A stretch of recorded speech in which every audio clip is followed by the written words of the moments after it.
Mari jemaat Tuhan yang kekasih, kita tunduk kepala dan kita berdoa. Maha besar Bapa yang baik, kami bersyukur buat kesempatan yang Tuhan berikan kepada kami hari ini beribadah kepada Tuhan, baik online maupun offline. Berkati semua yang mendengar firman-Mu, urapi kami semua dengan kuasa-Mu, sehingga kebenaran firman-Mu menuntun kami kepada seluruh kehendak Allah dan rancangan Allah, sehingga hidup yang Tuhan berikan kepada kami tidak habis percuma, tapi habis untuk hormat dan kemuliaan nama Tuhan. Terima kasih Tuhan, kami siap mendengar firman-Mu di dalam nama Tuhan Yesus Kristus yang hidup. Haleluya, amin. Shalom Bapak Ibu Saudara, apa kabar? Coba tengok samping kiri kanan, katakan kamu tambah gendut. Kenapa tambah gendut? Karena DRS di rumah saja, makan apa saja. Baik Bapak Ibu Saudara, mari kita membuka firman Tuhan dalam Matius pasal 5 ayat 13. Judul firman Tuhan, apakah kekristenanmu berdampak? Demikian firman Tuhan, kamu adalah garam dunia. Jika garam itu menjadi tawar, dengan apakah ia diasinkan? Tidak ada lagi gunanya selain dibuang dan diinjak orang. Bapak Ibu Saudara yang dikasihi Tuhan, Yesus berada di atas bukit dan menyampaikan prinsip-prinsip dasar kerajaan Allah yang dibangunnya. Dia rindu agar semua yang mengikut dia memulai sebuah kehidupan yang benar seturut kehendak Allah, agar satu saat para murid Yesus ini membangun sebuah kehidupan yang dirancang Tuhan untuk berdampak kepada dunia sampai kepada kedatangan Tuhan kali kedua. Nah Bapak Ibu Saudara, seperti apakah dunia sekitar kita saat ini sehingga Tuhan Yesus berkata, kamu adalah garam dunia? Kenapa kita dirancang Tuhan, dipilih Tuhan untuk dibentuk oleh Tuhan menjadi garam dunia? Mari coba kita lihat dalam 2 Timotius pasal 3 ayat 1 sampai 5. Seperti apa kondisi dunia zaman akhir ini? Ketahuilah bahwa pada hari-hari terakhir akan datang masa yang sukar. Manusia akan mencintai dirinya sendiri dan menjadi hamba uang. Mereka akan membual dan menyombongkan diri. Mereka akan menjadi pemfitnah. Mereka akan berontak terhadap orang tua dan tidak tahu berterima kasih. Tidak mempedulikan agama. Tidak tahu mengasihi. Tidak mau berdamai. Suka menjelekkan orang. Tidak dapat mengekang diri, garang, tidak suka yang baik, suka mengkhianat, tidak berpikir panjang, berlagak tahu, lebih menuruti hawa nafsu daripada menuruti Allah. Secara lahiriah mereka menjalankan ibadah mereka, tetapi pada hakikatnya mereka memungkiri kekuatannya. Jauhilah mereka itu. Nah Bapak Ibu Saudara, demikianlah kondisi kehidupan manusia di mana saudara dan saya saat ini berada. Oleh sebab itu Tuhan meminta kita, Tuhan memanggil kita, Tuhan memilih kita, Tuhan membentuk kita dan mentransformasikan kehidupannya melalui Roh-Nya yang kudus kepada kita, supaya kita mengambil peran kita menjadi garam bagi dunia ini. Banyak orang Kristen hanya berpikir bagaimana saya mempunyai hubungan dengan Tuhan. Bagaimana saya bisa beriman kepada Tuhan dengan sungguh? Bagaimana saya bisa membangun penyembahan saya kepada Tuhan? Bagaimana saya rajin berdoa dan melakukan kewajiban-kewajiban agama saya? Itu kekristenan secara vertikal. Hanya satu sisi, satu arah. Kasih kepada Allah. Tetapi kekristenan bukan sekadar hubungan dengan Allah. Karena ternyata bahwa kekristenan itu adalah hubungan juga dengan sesama, yaitu mengasihi sesama sebagai hukum yang kedua. Itulah kekristenan yang horizontal. Nah, dalam khotbah Yesus di bukit, dia berkata, kamu adalah garam dunia. Tidak dikatakan kamu harus menjadi garam dunia. Tidak dikatakan garamilah dunia. Identitas kita adalah garam. Tapi sayang sekali kalau garam tidak mengambil perannya sebagai garam. Apa artinya garam jika tidak berguna? Ada ribuan, saya mempelajari, ada ribuan fungsi garam dalam kehidupan. Tapi saya mencatat hanya 5 hal yang sering kita lihat dalam kehidupan kita sehari-hari, juga tercatat di Alkitab. Yang pertama, bahwa garam diambil Yesus sebagai sebuah kiasan tentang bagaimana orang Kristen, orang percaya berdampak bagi dunia sekitarnya secara vertikal maupun secara horizontal. Jadi makna garam yang pertama adalah menjadi pupuk. Itu fungsi garam yang pertama. Dan yang kedua, garam kita kenal sebagai pengawet supaya tidak terjadi pembusukan. Garam juga yang saya tahu itu anti kuman atau antiseptik atau disinfektan. Bisa dipakai untuk membersihkan barang-barang tertentu. Luka bisa juga. Dan yang keempat, garam dalam perjanjian lama tidak dapat dipisahkan dari persembahan-persembahan ibadah kepada Tuhan. Jadi Tuhan sendiri tahu bagaimana rasanya garam. Dan yang terakhir, bahwa garam itu berfungsi sebagai penyedap. Nah, Bapak Ibu Saudara, mari coba kita perhatikan seperti apa kita berdampak kepada dunia di mana kita ada. Karena apa artinya kita menjadi Kristen pengikut Yesus kalau kehidupan kita tidak berdampak? Kebaikan hati kita tidak berdampak. Kita hanya baik pada diri kita sendiri. Kita rajin mengurus diri kita sendiri. Kita rajin membiayai diri kita sendiri. Kita rajin membangun kualitas kita sendiri, tetapi tidak pernah berfungsi dan dinikmati orang lain. Nah, mari coba kita lihat. Hal yang pertama adalah bahwa garam itu berfungsi sebagai penyubur atau menjadi pupuk. Dalam ayat 34 dari Lukas 14 dikatakan begini.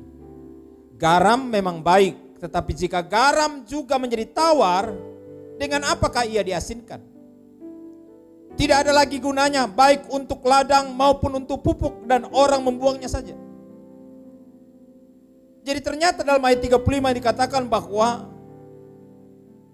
kalau garam berfungsi, dia bisa jadi pupuk untuk ladang. Tapi kalau garam itu sudah hilang asinnya, maka tidak ada gunanya, tidak ada artinya bagi tanaman, dibuang saja.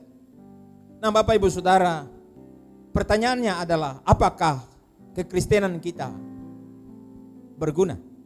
Apakah kekristenan kita berdampak positif kepada lingkungan di mana kita berada atau beraktivitas setiap hari? Atau kekristenan kita hanya dengan Tuhan? Kalau kita baca Yeremia 29 ayat 7 di Babel, ketika orang Israel ditawan, Tuhan berkata apa? Usahakanlah kesejahteraan kota di mana aku buang. Dan berdoalah untuk kota itu kepada Tuhan, sebab kesejahteraannya adalah kesejahteraanmu. Bapak Ibu Saudara, apakah kita telah terlibat di dalam mengusahakan kemakmuran, kesejahteraan kepada lingkungan di mana kita berada? Tempat kerja kita bukanlah tempat untuk kita memeras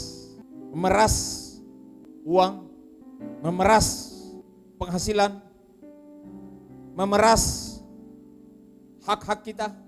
Dan ketika kita tidak mendapatkannya, kita bisa berdemo, memprotes, marah, mengamuk, dan sebagainya. Orang Kristen bekerja bukan untuk cari uang. Orang Kristen bukan sekedar hidup untuk cari uang. Orang Kristen bekerja untuk berdampak kepada tempat kerja di mana dia ada. Inilah yang disebut sebagai itikat baik kekristenan. Ketika kita bekerja di satu tempat, kita mengekspresikan kehadiran Tuhan di sana. Kita menyatakan kasih Tuhan di sana. Kita juga menyatakan kualitas kekristenan kita di sana. Dan kita tentu menyatakan siapa Tuhan yang ada pada diri kita.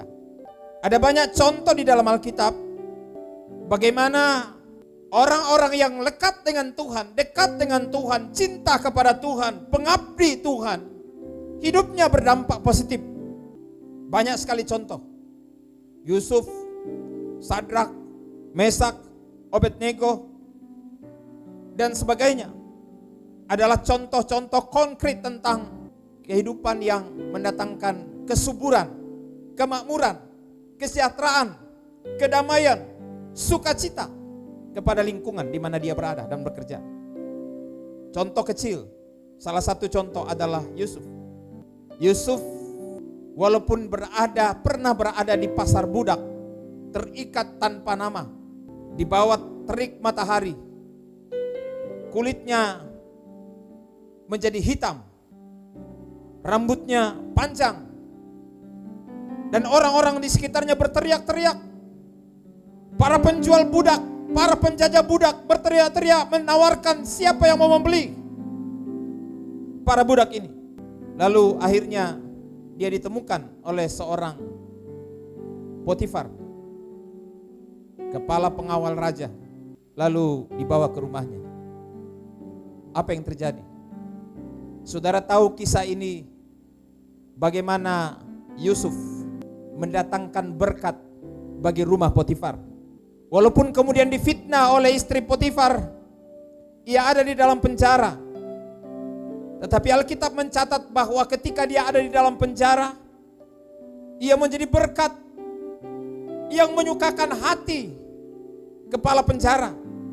Bahkan ketika temannya bersusah hati, tidak tahu nasibnya seperti apa, baik penjawat minuman, bahkan juga penjawat makanan raja, dialah yang menghibur dan menafsirkan mimpi mereka. Yusuf, pada akhirnya kita tahu, ia menjadi kepala di Mesir.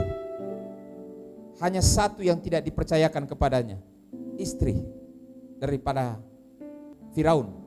Dia yang mengetahui dan mengizinkan orang duduk atau berdiri, kata firman Tuhan. Dia mensejahterakan Mesir dengan cara yang luar biasa pada masa kesuburan Mesir, sebelum terjadinya masa paceklik.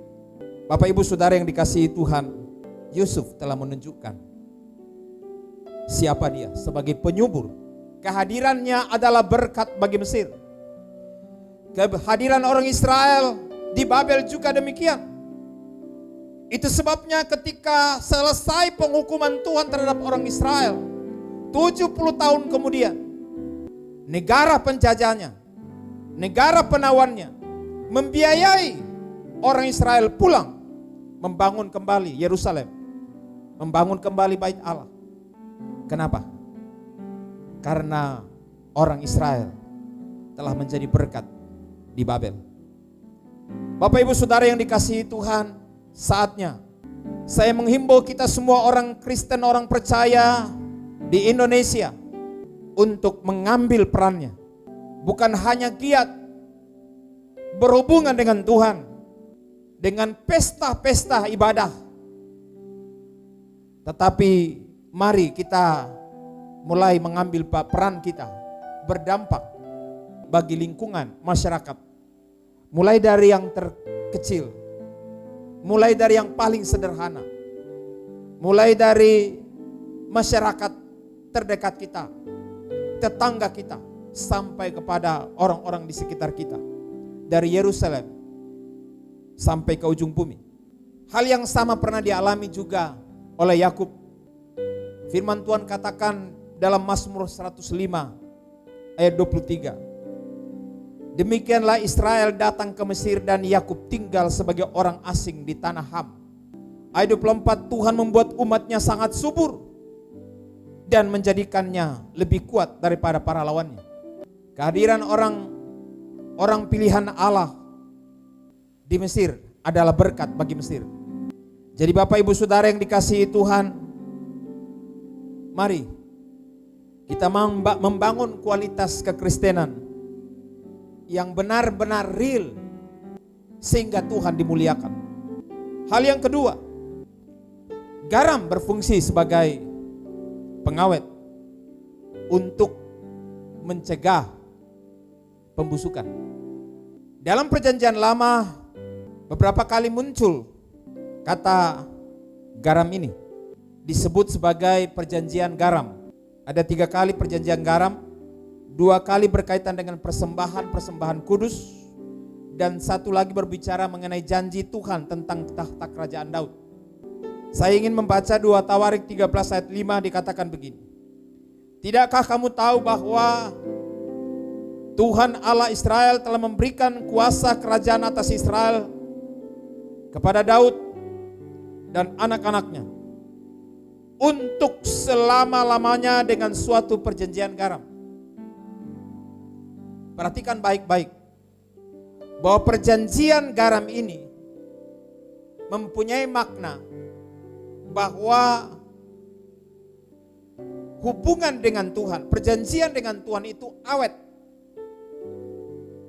setia, berjangka panjang, dan tidak tergoyahkan, tidak lekang oleh panas, tidak lapuk oleh hujan. Orang Kristen harus hadir di tengah-tengah dunia ini ketika dunia tidak ada lagi nilai tentang kesetiaan. Sulit menemukan nilai kejujuran. Tuhan mau kita sebagai orang yang percaya kepada Tuhan berdiri dan menyatakan apa yang disebut kesetiaan. Kalau orang baik kepada kita dan kita tetap setia, itu namanya wajar, manusiawi, layak, normatif. Tapi ketika tidak ada dasar untuk kita setia, apakah kita masih bisa setia? Zaman ini ditandai dengan zaman ketidaksetiaan pernikahan. Banyak pernikahan gagal di tengah jalan. Ketika godaan menjadi banyak, kesempatan menjadi banyak, peluang menjadi banyak, apa yang terjadi? Muncullah apa yang disebut perselingkuhan. Perselingkuhan adalah gambaran ketidaksetiaan, ketidakjujuran, kurangnya komitmen. Bagaimana dengan Bapak Ibu Saudara? Apakah saudara adalah orang Kristen yang tampil mengawetkan hubungan satu dengan yang lain, apapun yang terjadi, Ataukah mudah bercerai, mudah lari, mudah tidak setia? Ketika tantangan datang, persoalan datang, godaan datang, ia lari. Hal yang sama akan terus terjadi. Dan puncaknya adalah meninggalkan Tuhan. Bagaimana engkau berkata saya setia kepada Tuhan, sementara orang yang di depanmu, yang kau lihat dengan matamu, engkau tidak setia. Dalam konseling pernikahan, seringkali saya meminta kepada setiap pasangan untuk menuliskan apa saja dari pasanganmu yang engkau tidak sukai. Sesudah dia menulis sekian banyak hal yang dia tidak sukai, saya meminta lagi untuk menulis di lembaran yang lain. Sebutkan kalau ada hal-hal yang masih baik dari pasanganmu. Bapak Ibu Saudara, kebanyakan akan menulis sebenarnya lebih banyak kebaikan dari pasangan. Nah Bapak Ibu Saudara, ada 1001 macam alasan untuk kita tidak setia. Bisa. Tetapi apa yang membuat kita tetap setia? Yaitu karena Tuhan itu tetap setia kepada kita.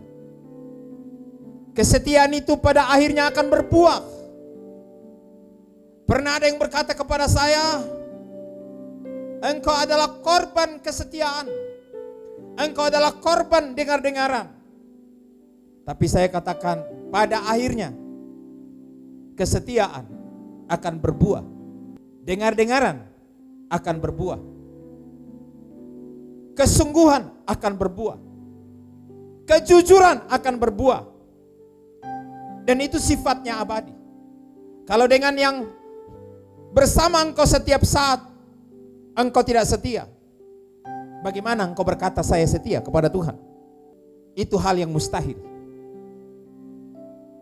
Orang Kristen adalah orang yang terikat pada perjanjian garam, yaitu kesetiaan dan kejujuran dalam menjalankan hidupnya. Baik rumah tangga. Bagaimana Bapak Ibu Saudara? Masih setia? Yang punya pacar, dia lihat cewek lebih cantik, pindah deh, yang ini lebih cantik.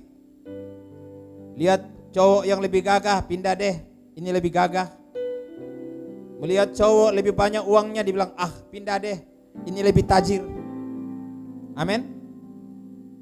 Oh tidak. Kesetiaan. Bapak Ibu Saudara, apakah engkau setia, jujur, dapat dipercaya dalam bisnismu, dalam pekerjaanmu? Apakah engkau hadir di sana untuk mencegah kebusukan, atau engkau adalah penyebab kebusukan? Engkau adalah kuman-kuman, ulat-ulat yang membuat hal yang baik menjadi semakin busuk, semakin busuk, semakin busuk. Karena engkau membusuk-busukkan kemana-mana. Engkau membusuk-busukkan keluargamu. Engkau membusuk-busukkan saudaramu. Engkau membusuk-busukkan suamimu. Engkau membusuk-busukkan istrimu. Engkau membusuk-busukkan gerejamu. Engkau membusuk-busukkan pemimpinmu. Bahkan pemimpin negara pun banyak yang busuk-busukkan saat ini. Dunia memang sedang menuju kepada pembusukan. Tetapi orang Kristen mencegah terjadinya pembusukan-pembusukan. Amin. Kehadiran orang Kristen di antara sesama di dunia ini adalah mencegah kehancuran, kekacauan, bahkan malapetaka. Matius 5 ayat 9 katakan, berbahagialah orang yang membawa damai, karena mereka akan disebut anak-anak Allah. Apakah saudara tampil menjadi pendoa syafaat? Terlibat aktif di dalam mendamaikan kekacauan di tengah-tengah lingkungan di mana engkau ada? Ada rumah tangga yang sedang kacau, mulai jadi kompor. Masa kau dikasih begitu? Tapi di sini tidak ada, amin. Berbahagialah jika engkau berperan sebagai juru damai, pembawa damai. Nah Bapak Ibu Saudara, yang ketiga, makna garam adalah anti kuman, antiseptik atau disinfektan. 2 Raja-Raja 2:19 berkata, ada satu kisah kota Yeriko dengan Elisa. Berkatalah penduduk kota itu kepada Elisa, coba lihat, letaknya kota ini baik seperti tuanku lihat, tetapi airnya tidak baik, dan di negeri ini sering ada keguguran bayi. Ayat 20 jawabnya, ambillah sebuah pinggan baru bagiku dan taruhlah garam ke dalamnya. Maka mereka membawa pinggan itu kepadanya. Kemudian pergilah ia ke mata air dan melemparkan garam itu ke dalamnya serta berkata, beginilah firman Tuhan, telah kusehatkan air ini, maka tidak akan terjadi lagi olehnya kematian atau keguguran bayi. Demikianlah air itu menjadi sehat sampai hari ini, sesuai dengan firman Tuhan yang telah disampaikan Elisa. Bapak Ibu Saudara yang dikasihi Tuhan, ada kematian, ada racun, ada kuman di air kota Yeriko. Akibatnya perempuan-perempuan di sana, ibu-ibu hamil keguguran. Lalu Elisa berkata, ambil garam, ditaruhlah di satu tempat yang masih baru. Lalu ia membawa garam itu ke sumber mata air. Lalu apa yang terjadi? Dia melemparkan garam itu ke sumber air, sumber mata air. Lalu sehatlah air itu. Ketika orang minum, orang menjadi sehat, orang menjadi sembuh dari penyakit, dari kutuk. Bapak Ibu Saudara, apakah saudara hadir di tengah-tengah lingkungan masyarakat sebagai penyembuh? Karena engkau adalah garam itu. Ketika di sana ada kutuk, ketika di sana ada penyakit, ketika ada di sana masalah, engkau hadir di sana bukan sebagai pembuat masalah, tetapi engkau adalah problem solving. Engkau adalah penyelesai persoalan. Engkau adalah penyembuh. Engkau menawarkan suatu suasana yang baru, yang memberi harapan baru, memberi kekuatan baru, kesehatan baru kepada orang yang sedang ada di dalam masalah. Mungkin sakit penyakit, mungkin kutuk, dan sebagainya. Dalam situasi dunia saat-saat sekarang ini mengalami apa yang disebut bencana corona, masalah ekonomi. Bahkan saat-saat sekarang ini santer mulai muncul, ditiupkan ancaman-ancaman politik, siasat-siasat busuk dari orang-orang yang tidak puas. Bukannya hadir mendatangkan perdamaian, menyokong upaya-upaya pemerintah menyelesaikan persoalan-persoalan nasional, persoalan bangsa. Tapi bahkan sekarang ini mulai mengumpulkan kekuatan sendiri dengan tujuan-tujuan, agenda-agenda tersendiri.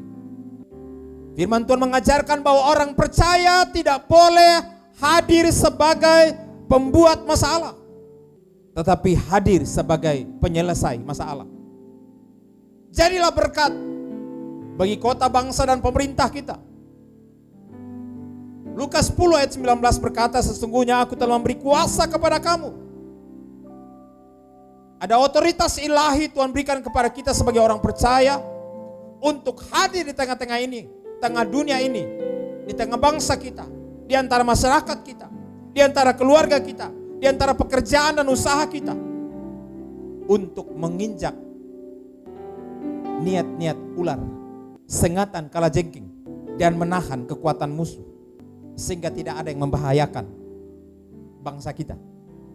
Bapak, Ibu, Saudara, orang-orang percaya, mari kita bersatu, kita berdoa buat bangsa kita, buat negara kita, buat pemerintah kita, buat lingkungan kita dan masyarakat kita.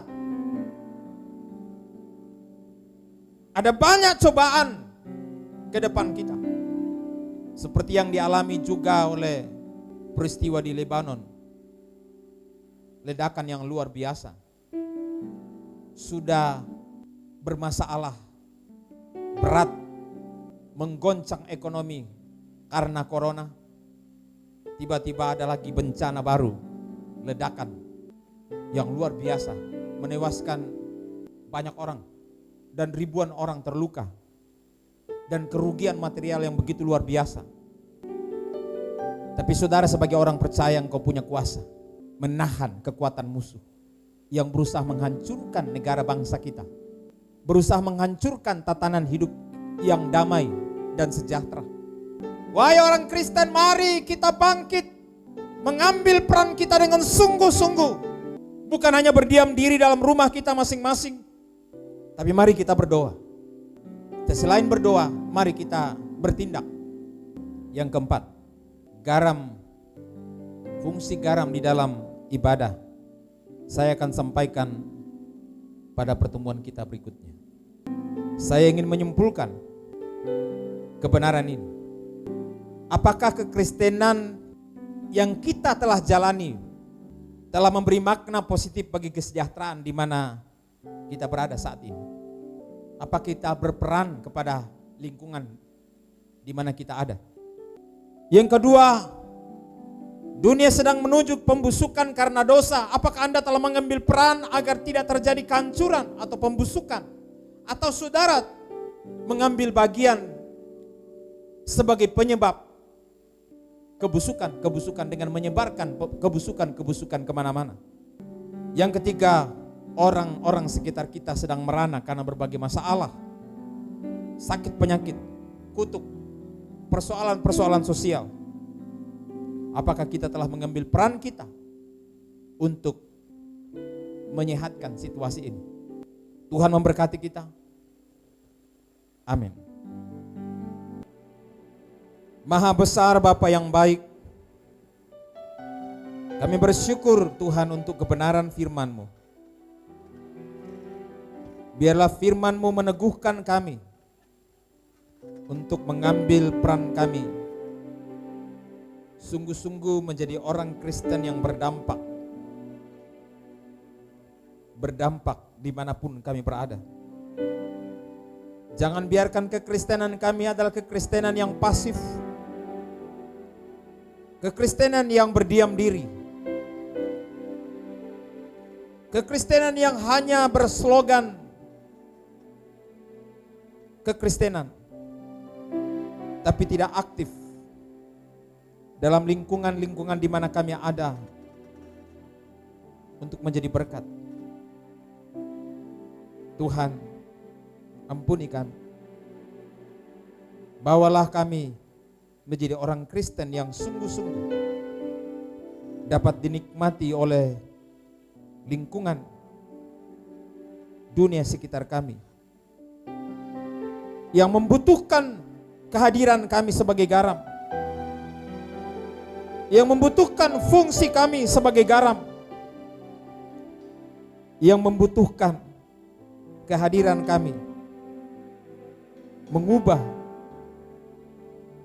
keadaan mereka agar menjadi lebih baik.